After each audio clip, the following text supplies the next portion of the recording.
আমার কিছু কলিগ আছে, আমি নাম বললে আপনি এখন চিনবেন, একাধারে গান করেছে, একাধারে অভিনয় করেছে, একাধারে চাকরি করেছে, একসাথে সব কিছু করতে গিয়ে দেখা গিয়েছে যে কিছুই হয়নি। আপনার বয়স 33+, যতদূর আমি জানি। তো এই বয়সে এসে আপনার সমসাময়িক অনেকেই হয়তো অন্য পেশায় খুব বেশি উপার্জন করতে পারে না, হ্যাঁ, যেটা আপনি পারছেন। তো নিজেকে কি লাকি মনে হয়? অনেক লাকি মনে হয়, মানে আল্লাহর কাছে লাখ লাখ কোটি কোটি শুকরিয়া। আমার কাছে অনেক লাকি মনে হয় নিজেকে। যেমন ভাইয়া, I am proud to say যে আমি 24 বছর বয়সে আমার প্রথম গাড়ি কিনেছি। ওয়াও! কোন গাড়ি? এটা হন্ডা সিভিক একটা গাড়ি ছিল। এটা আমার প্রথম গাড়ি। এটা আমার 24 বছর বয়সে কেনা। বাহ! 24 বছর বয়সে অনেকে পড়াশোনাই শেষ করতে পারে না। রাইট। আমি আমার প্রথম যে বাসাটা, মানে এটা বলছি বিকজ হচ্ছে এটা ইন্সপায়ার করার জন্য, এটা আমি আসলে শো অফ করার জন্য বলছি না ভাই। অবশ্যই।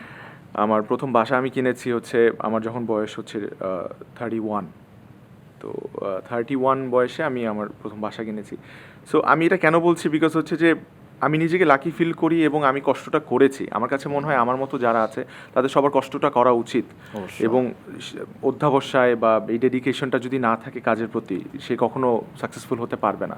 যেমন কাউকে ছোট করে বলছি না, আমার বয়সী আমার কিছু বন্ধু আছে যারা ধরেন ভাইয়া অনেক মানে সাকসেসফুল হতে পারতো, কিন্তু তাদের ডেডিকেশনটা কম ছিল।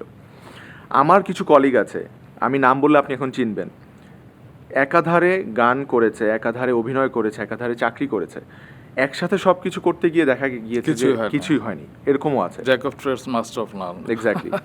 ওই দিক থেকে তসিফ আর আমি কি করেছি, আমরা দুজন, মানে আমি কেন ওর নামটা বললাম, বিকজ আমরা আসলে আমাদের যাত্রাটা একসাথে, সিয়ামেরও যাত্রাটা একসাথে আমাদের সব।